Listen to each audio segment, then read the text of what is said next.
Bienvenidos damas y caballeros, el día de hoy hablaremos sobre lenguaje y comunicación. Dentro de los subtemas que encontraremos dentro de este video, iniciamos con aptitud para el lenguaje y la lingüística. Ahora se preguntarán, ¿qué es aptitud?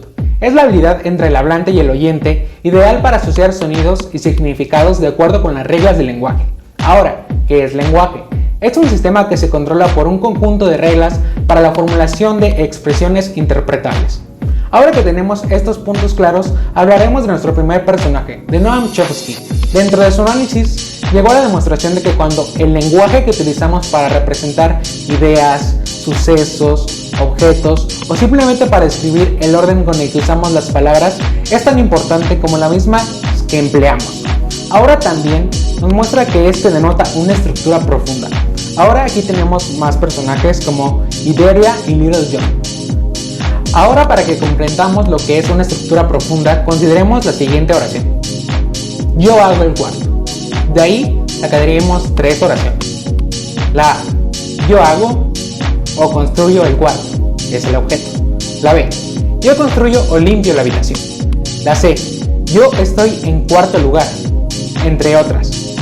En términos chomskyianos, diríamos entonces que esta es una oración ambigua. Eso quiere decir que tiene más de un significado, y esto genera que pueda ser interpretada de diferente manera, de diferente forma. Aquí empleamos dos estructuras, la que conocemos como la estructura profunda y la estructura superficial. Ahora, la estructura profunda digamos que es como lo abstracto, y la estructura superficial es una realidad física, lenguaje, cultura y aptitud comunicativa. Más que solo emitir. Es más que solo exponer o registrar sonidos, imágenes, ideas, entre otras. La comunicación y la cultura son un campo de estudio. La cultura no es un ente fijo, una herencia. Es un proceso que se construye entre la interacción. Esto significa que para entender el significado de los actos debe entenderse la totalidad de la compleja estructura de roles, normas y modos de conducta que definen a una cultura. Dentro de un análisis generado sobre lenguaje y comunicación que consiste en la transmisión de mensajes, la comunicación, mientras que la aptitud consiste en el conocimiento de un código. Ahora, aquí aparecen tres personajes importantes: Runge, Krauss y Hicks. Ellos describieron esta frase: la esencia de nuestra actividad no la constituyen las palabras, las oraciones o los párrafos, la constituyen los mensajes. O sea, básicamente que el lenguaje, la comunicación, deben considerarse dentro del marco general de los propósitos funcionales, para que lo que se emplea el lenguaje, o sea la praxis. Ahora, Silberstein destaca que cada cultura pone límites a las funciones del discurso dentro de cualquier cultura. Se adquiere una teoría explícita de la comunicación. Es el sistema táctico de limitaciones a la comunicación. Define como sistema organizado de actividades las funciones que él habla, puede tomar y las formas que es factible que él asuma. Ahora, cada proceso de comunicación tiene que demostrar tener un objetivo, presentar una estrategia a fin de obtener las respuestas deseadas y poseer las habilidades para coordinar las distintas opciones comunicativas dentro de un hecho lingüístico, procesos interpretativos y de conducta del lenguaje. George Herbert Mead, dentro de su análisis, sostuvo que el pensamiento humano se origina en el proceso de adquirir y crear símbolos sociales compartidos. Además, consideró que el lenguaje de los humanos, a diferencia de otros seres, reconocen el significado de sus propios gestos. Esto ocurre porque los humanos tienen este gesto vocal. Se convierte en un símbolo significativo. Es un gesto que se produce la misma respuesta entre quien lo emite y quien lo recibe. Básicamente muestra que cuando una persona adquiere el lenguaje, también adquiere una conciencia. Por lo tanto, para George, el lenguaje es un sistema de gestos y la respuesta a ellos.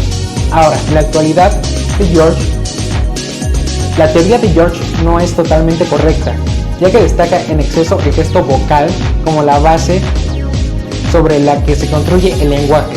Si fuera estrictamente verdadera, los niños sordos nunca aprenderían en el lenguaje y nunca serían capaces de pensar. Otro problema es que George no reconoce la inteligencia humana en la etapa prelingüística, ni la de otras especies, a pesar de ser el hecho de mayor importancia. El pensamiento, por tanto, existe de modo independiente del lenguaje, por lo que el argumento de George de que el lenguaje crea el pensamiento no puede ser verdadero. Ahora, Burke y Hearns nos hablan de la posesión de elaborados sistemas simbólicos. Confiere a los humanos un modo especial de concebir el mundo. Lenguaje y percepción. La hipótesis de Sapir y Whorf sostienen que las personas conciben la realidad en términos de las categorías que les proporcionan su lenguaje. De esta manera, si un lenguaje dispusiera de un solo vocablo para los colores que clasificamos como verde y azul, las personas que emplean este lenguaje no podrían distinguir y experimentar el verde y el azul como si fueran distintos colores. En general, la investigación proporcionada nos da dos conclusiones. La primera es que el lenguaje no estructura la percepción, o por lo menos no lo hace en forma determinista. Los hablantes del lenguaje pueden casi siempre clasificar los objetos en nuevas categorías que no existían en su lengua. La segunda es que el lenguaje tiene efectos sobre la memoria, porque las distinciones que son codificables resultan más fáciles de recordar. En resumen, las relaciones entre los sistemas simbólicos y los procesos individuales, como el pensamiento, la percepción y la memoria, son más complejas y susceptibles a la lengua. La lengua no crea y determina el pensamiento, pero sí funciona como un importante vínculo para representarlo o comunicarlo. Interpretación y comunicación. Klossberg define que se concibe la construcción social de la realidad como algo que abarca, interactúa con el proceso y contexto individual y socialmente constituido. Como antes se señaló, la capacidad de adaptar la lógica de las otras personas se origina directamente de la interiorización de las respuestas anticipadas en la adquisición de los significados sociales. A medida que los individuos interactúan dentro de un grupo social, desarrollo en un sistema de términos y gestos que son peculiares dentro de ese grupo.